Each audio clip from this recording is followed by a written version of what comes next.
श्री राम। बोलिए श्री कृष्ण भगवान की जय। वृंदावन धाम की जय। परम मंगल में परात्पर अखिलेश्वर सर्वेश्वर जो सर्वाधार निराधार जगताधार आनंद कंद भगवान यशोदानंदन की श्याम सुंदर वांगमयी प्रतिमूर्ति की श्रीमद् भागवत महापुराण कथा का आज पंचम दिवस प्रारंभ हो चुका है। आइए हम सभी कथा का श्रवण पान करते हैं। सर्वप्रथम जिस प्रकार हम सभी अपने जीवन को भगवान के प्रति समर्पित करते हैं, ठीक उसी प्रकार से प्रेरक कथा को श्रवण पान करेंगे हम सभी। एक बार की बात है,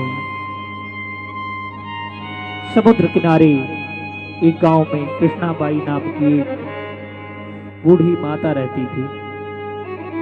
वह भगवान श्री कृष्ण के प्रेम में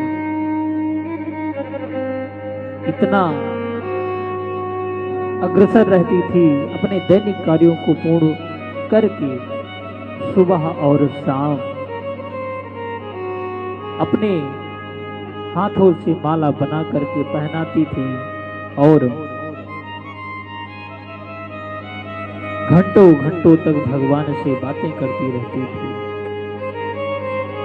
कृष्णाबाई का नाम सुखिया था और जिस गांव में वो रहती थी, नित्य सभी के घरों में जाकर के झाड़ू पोछा इत्यादि करती रहती थी। इसी से उनकी रोजी रोटी चलती रहती थी। गांव वालों ने उनके प्रेम को देख करके आपस में विचार विमर्श करके कहते हैं, बुढ़िया पागल हो गई है, बुढ़िया पगला गई है, पता नहीं किस चीज की चर्चा क्या करती है दिन भर। एक रात की बात है, भगवान श्री कृष्ण जी अपने भक्त कृष्णाबाई के सपने में आकर के कहते हैं कि कल बहुत बड़ा भूचाल आने वाला है, तुम यह गांव छोड़ करके दूसरे गांव चली जाओ। फिर क्या, भगवान का आदेश पालन तो करना ही था। वो भी कृष्णाबाई जो भगवान से इतना प्रेम करती थी, भगवान की बातें कैसे इनकार कर सकती।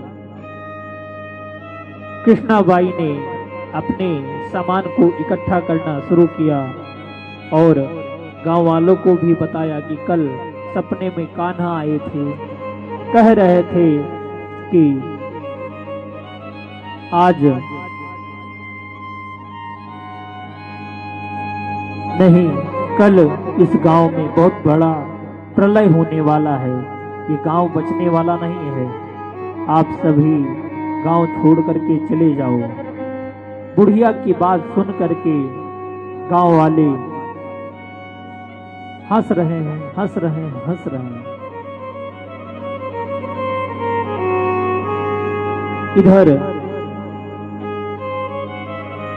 बूढ़ी माँ की बात को न मानते हुए बूढ़ी माँ उठी और बैलगाड़ी बुलाई, अपने सामान की गठरी बैलगाड़ी पर रखी, कान्हा की मूर्ति ली और गाड़ी में बैठ करके गांव से निकल पड़ी। उसकी मूर्खता पर हंसते रहे लोग। बाई जाने लगी, गांव की सीमा पार कर अगले गांव में प्रवेश करने ही वाली थी कि उसे कृष्ण की आवाज आई, अरे पगली, जा अपनी झोपड़ी में वह सुई ले आ जिससे तू माला बना करके मुझे पहनाती है। यह सुनकर के माई बेचैन हो गई, तड़प उठी कि मुझसे इतनी बड़ी भूल हो चुकी है। उसने गाड़ी वाले को रोका और बदहवास होकर के झोपड़ी की तरफ भागी चली आई। गांव वाले उसके पागलपन को देखते खूब मजाक उड़ाते रहे। माई ने झोपड़ी के तिनकों में फंसी सुई को निकाला और पागलों की तरह दौड़ते हुए गाड़ी के पास आई।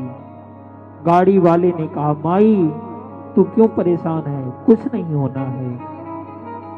माई ने कहा, अच्छा अब चल, देर ना कर, विलंब ना कर, क्योंकि भगवान ने जो समय दिया था वो समय आ गया है।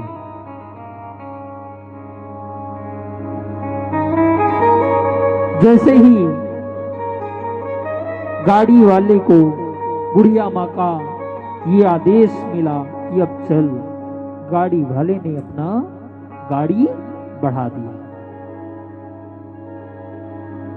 फिर क्या, जैसे ही सीमा पार हुआ पूरा गांव समुद्र में समा गया, सब कुछ जलमग्न हो गया। गाड़ी वाला भी अटूट भगवान श्री कृष्ण को प्रेम करने वाला भक्त था, कृष्ण भक्त था। केन केन प्रकारेण भगवान ने उसकी भी रक्षा की। और इस कहानी से हमें यह शिक्षा मिलती है कि प्रभु जब अपने भक्त की मात्र एक सुई तक की इतनी चिंता करते हैं तो वह भक्त की रक्षा करने के लिए कितना चिंतित होते होंगे। जब तक उस भक्त की एक सुई उस गांव में थी, पूरा गांव बचा था। इसलिए कहा जाता है, भरी बदरिया पाप की बरसन लगे अंगार, संत न होते जगत में जल जाता संसार। भरी बदरिया पाप की बरसन लगे अंगार, संत न होते जगत में जल जाता संसार। अर्थात इस दुनिया में संत एवं अच्छे व्यक्ति न होते तो ये संसार कब का नष्ट हो जाता है। बोलिए श्री कृष्ण भगवान की जय, श्री रामचंद्र भगवान की जय, अयोध्या नाथ की